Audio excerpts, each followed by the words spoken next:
सम्पूर्णमा नमस्कार।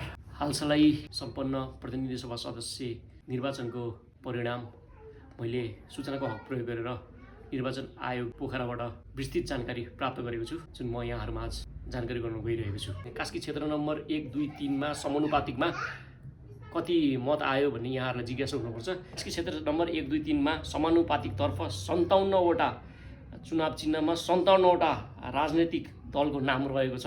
कास्की क्षेत्र नम्बर 1 मा जम्मा मतसङ्ख्या 1,16,878 रहेको थियो, जसमा समानुपातिकतर्फ खसेको मत 71,806 रहेको र क्षेत्र नम्बर 1 मा कुल सदरमत 69,954 रहेको छ र कुल बदरमत 1852 रहेको छ।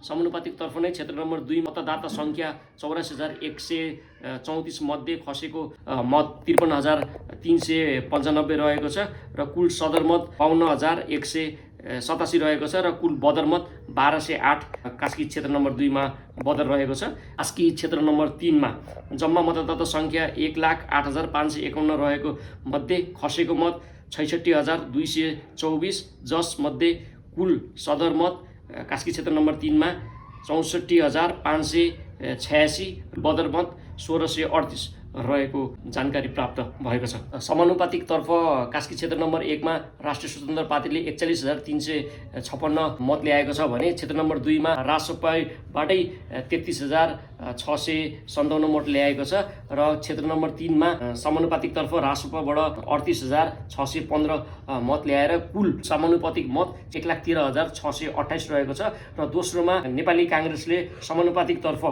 कास्की क्षेत्र नम्बर 1 मा 10,778 मत ल्याएको छ। क्षेत्र नम्बर 2 मा एमाले 6,277 मत समानुपातिकबाट ल्याएको छ भने क्षेत्र नम्बर 3 मा नेपाली काङ्ग्रेसबाट 11,602 मत ल्याएको छ भने तेस्रोमा कास्की क्षेत्र नम्बर 1 मा एमाले 9,575 मत ल्याएको छ भने क्षेत्र नम्बर 2 मा काङ्ग्रेसले 6,276 मत ल्याएको छ भने क्षेत्र नम्बर 3 मा एमाले 8,347 मत ल्याएको छ।